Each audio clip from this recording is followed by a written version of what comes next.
ഇന്നത്തെ morning activity അല്പനിമിഷങ്ങൾക്ക് മുമ്പ് അവസാനിച്ചു. ഈ രാവിലെ സമയത്തെ പ്രധാനപ്പെട്ട വിഷയം ഇതായിരുന്നു: 100 ദിവസം ഈ വീട്ടിൽ ഓടിത്തീർക്കേണ്ട ഓരോരോ വാഹനങ്ങളാണ് നിങ്ങൾ എന്ന് കരുതുക.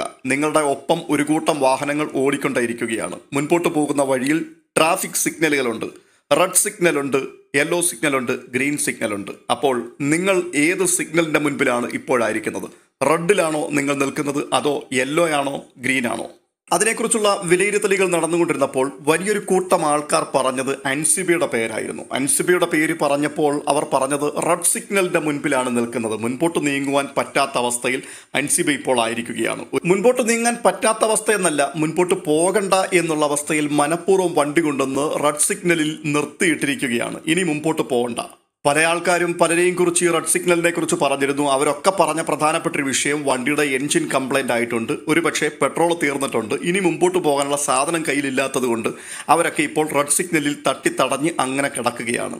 പക്ഷേ അൻസിബയെക്കുറിച്ച് പറഞ്ഞ കാര്യം, അൻസിബയ്ക്ക് മുൻപോട്ട് പോകാൻ താല്പര്യമില്ലാത്തത് കൊണ്ട് അൻസിബ അവിടെ കൊണ്ടുവന്ന് വണ്ടി ചവിട്ടി നിർത്തിയിട്ടിരിക്കുകയാണ്. പക്ഷേ അൻസിബ എന്ന ഗെയിമറെ സംബന്ധിച്ച് വളരെ സ്ട്രോങ് ആണ്. ഈ വണ്ടി വളരെ പെർഫെക്റ്റ് ആയിട്ടുള്ള വണ്ടിയാണ്. അപ്പോൾ തന്നെ ആഡംബര കാറാണ്, കാലിബർ ഉള്ള വണ്ടി തന്നെയാണ്. എന്നാൽ ഈ വണ്ടിക്ക് മുൻപോട്ട് പോകണ്ട എന്ന അവസ്ഥയിലേക്ക് കാര്യങ്ങൾ കൊണ്ടുവന്നെത്തിച്ചിരിക്കുന്നു. ഈ വിലയിരുത്തൽ വളരെ കറക്റ്റാണ് എന്നുള്ളത് കേൾക്കുന്ന ആൾക്കാർക്ക് മനസ്സിലാകും. പുറമേ നിന്ന് കളി കാണുന്നവർക്ക് മാത്രമല്ല, അകത്ത് നിൽക്കുന്നവർക്കും വളരെ വ്യക്തമാണ്.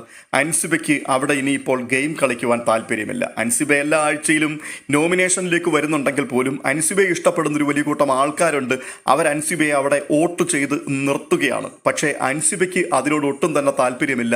എങ്ങനെയെങ്കിലും ഈ ബിഗ് ബോസ് വീട് വിട്ട് ഒന്ന് പുറത്തു പോയാൽ കൊള്ളാം എന്നുള്ള രീതിയിൽ കളിയൊക്കെ സ്റ്റോപ്പ് ചെയ്തിട്ട് വണ്ടി റെഡ് സിഗ്നലിൽ കൊണ്ടുവന്ന് നിർത്തിയിട്ടിരിക്കുകയാണ്. പക്ഷെ എന്ത് ചെയ്യാൻ പറ്റും? പ്രേക്ഷകർക്ക് അൻസിബ പുറത്തു വരുന്നതിനോട് ഒട്ടും തന്നെ താല്പര്യമില്ല. അൻസിബ ഗെയിം കളിച്ചില്ലെങ്കിലും സാരമില്ല, ഒരാളായിട്ട് അവിടെ നിന്നാൽ മാത്രം മതി എന്ന് ആഗ്രഹിക്കുന്നത് കൊണ്ട് പ്രേക്ഷകർ അൻസിബയെ വോട്ട് ചെയ്ത് അവിടെ നിർത്തിക്കൊണ്ടേയിരിക്കുകയാണ്. എന്നാൽ അതിനകത്ത് ചില ആൾക്കാർ യെല്ലോ സിഗ്നലിൽ കൂടിയും ചിലർ ഗ്രീൻ സിഗ്നലിൽ കൂടിയും മുൻപോട്ട് പോയിക്കൊണ്ടിരിക്കുന്നു. എന്ന് പറഞ്ഞാൽ ചില വ്യക്തികൾ ഏത് നിമിഷവും റെഡിലേക്ക് വരാൻ സാധ്യതയുണ്ട്, അപ്പോൾ തന്നെ അവർ ഗ്രീനിലേക്ക് പോകാനും സാധ്യതയുണ്ട്. ഇതിൻ്റെ രണ്ടിൻ്റെയും ഇടയിൽ കൂടെ പോകുന്ന ആൾക്കാരാണ്. അതിനകത്ത് ഗബ്രി വരുന്നുണ്ട്, ജാസ്മിൻ വരുന്നുണ്ട്, സിജോ വരുന്നുണ്ട്, അപ്പോൾ തന്നെ നമ്മുടെ സായിയും വരുന്നുണ്ട്.